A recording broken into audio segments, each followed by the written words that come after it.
Lucky.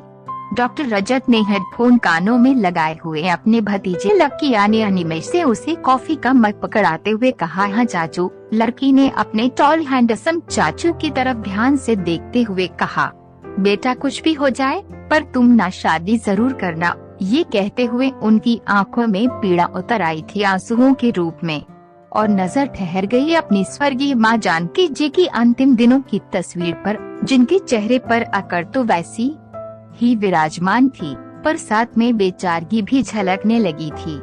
क्या चाचू? लड़के ने थोड़ा चिढ़े स्वर में तुनकते हुए कहा, इसी बवाल से तो पीछा छुड़ाकर आपके पास आया हूँ और अब आप भी वही राग लाप रहे हो। मुझे इस सब आफत में नहीं पड़ना, मैं उन्मुक्त रहना चाहता हूँ। मेरे रोल मॉडल आप हैं। वो थोड़े गर्व से बोला। मनमौजी लकी चाचू का दुलारा भी था और उन्हें आदर्श भी मानता था। जरूरत से ज्यादा उनके समक्ष चाहे वो लकी या कोई भी उनके परिवार का सदस्य अच्छा बनने की कोशिश हो या नाटक अवश्य करता। प्रथम दृष्टया किसी को भी रजत के खूबसूरत जीवन से जलन हो सकती थी। शहर के पॉश एरिया में 600 वर्ग गज में फैले हुए अत्याधुनिक सर्व सुविधा संपन्न बंगले का अकेला उपभोक्ता, ऊपर से अविवाहित इस अधेड़ उम्र में भी ऐसी आकर्षक देह दृष्टि की 40 पार से ज्यादा के न लगते। पूरे समाज और रिश्तेदारों के बीच में आदर्श और सम्मान से नाम लिया जाता कि भाई बेटा भी तो प्रभु रजत जैसा वरना निसंतान रखे। हर रिश्तेदार ये चाहता कि रजत उनके किसी बच्चे को गोद ले ले तो उसकी एक नहीं 7 पुश्तों की जिंदगी संवर जाए।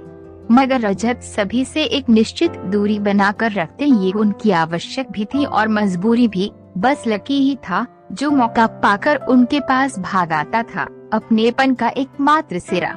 कमरे में पसरी चुप्पी को तोड़ते हुए लकी ने आंखें उठाकर देखा तो उसे अपने सुपरस्टार चाचू की आंखों में आंसू नजर आए।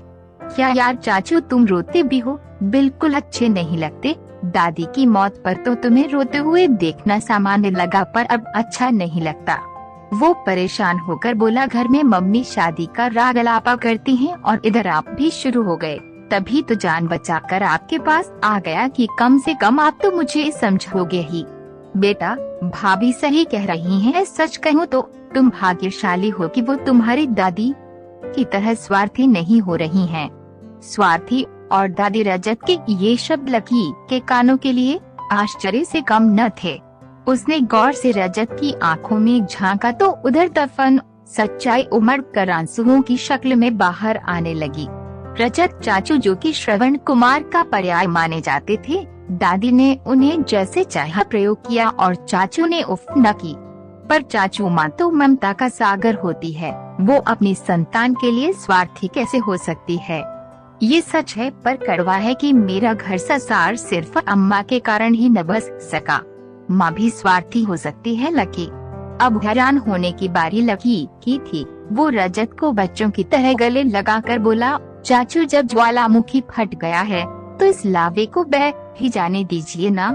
रजत ने दर्द उड़ेलना शुरू कर लिया। जब तुम्हारी मम्मी ब्याह कर आई थी तो वो घर की पहली बहू थी, संपन्न परिवार की बड़ी बहू, परंतु छोटी हैसियत के मायके की बेटी।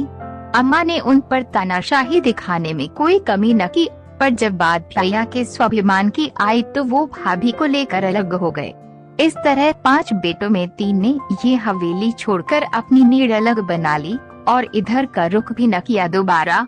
मैंने भी उम्र के कच्चेपन में कुछ गलतियां जरूर की। अपने बड़े भाई और भाभीयों के सम्मान में मात्र अम्मा को उनके लिए रोते देखकर बाबू काम के सिलसिले में बाहर रहते और जब अम्मा इस हवेली में अकेली पड़ गई तो उन्हें असुरक्षा ने घेर लिया। मैं उन्हें सारे सुख अपनी तरफ से देने की लालसा में पढ़ाई में लग गया और शहर का प्रख्यात हाट सर्जन बन गया। पर जब भी कोई रिश्ता मेरे लिए आता अम्मा उसमें कमियां ही खोजती, कभी लड़की तो कभी खानदान और तो कभी दहेज। उनका दम्भ कभी इस बात को स्वीकार ही न कर पाया कि मेरी भी उम्र हो रही थी। धीरे धीरे रिश्ते आना कम होने लगे और अम्मा को कोई फर्क भी नहीं पड़ रहा था। फिर जब 50 के आसपास पहुंचा और अम्मा जब और भी शिथिल होने लगी तो कुछ रिश्ते आए, मजबूर, तलाकशुदा या ऐसी लड़कियों के जिनमें कुछ कमी हो। अम्मा ने तब भी यही कहा कि हाय मेरा क्या होगा, अंततः मैंने उन्हें वचन ही दे दिया है कि मैं शादी करूंगा ही नहीं। उस दिन के बाद अकेलापन ही मेरी नियति बन गया। न होली का रंग है, न दिवाली की रोशनी और न ही कोई हाल पूछने वाला। ये खालीपन बहुत काटता है बेटा। आज वाकई मसले भैया की याद आती है कि अम्मा एक दिन इस हवेली में उल्लू बोलेंगे और देखना अम्मा वो दिन देखने के लिए तक जिंदा रहीं। अब लगता है काश मैं भी अम्मा की बांधी लक्ष्मण रेखा पार कर लेता और तुम्हारे छोटे चाचू की तरह कोर्ट मैरिज करके सूचना दी होती, तो आज मेरा दर्द बांटने वाला परिवार तो होता मेरे साथ। ये वीरान हवेली का एक रोशन कमरा मेरा भाग्य न होता। अंतिम क्षणों में अम्मा को मेरे लिए दुखी होने से क्या मेरी उम्र और मरी उमंगे लौट आती। अब लोग इंतजार में है मेरे मरने के या उनके किसी बच्चे को मेरे गोद लेने के फैसले के। कभी कभी निजी स्वार्थ में बड़े बच्चों के अरमानों की समाधि पर राज करते हैं लकी। खालीपन बहुत शोर करता है एक उम्र के बाद। समझ गया चाचू, लड़की ने कहा। और 4 दिन बाद लकी ने फोन करके कहा, मम्मी मैं अब शादी। आपको ये कहानी कैसी लगी हमें कमेंट में जरूर बताएं। धन्यवाद।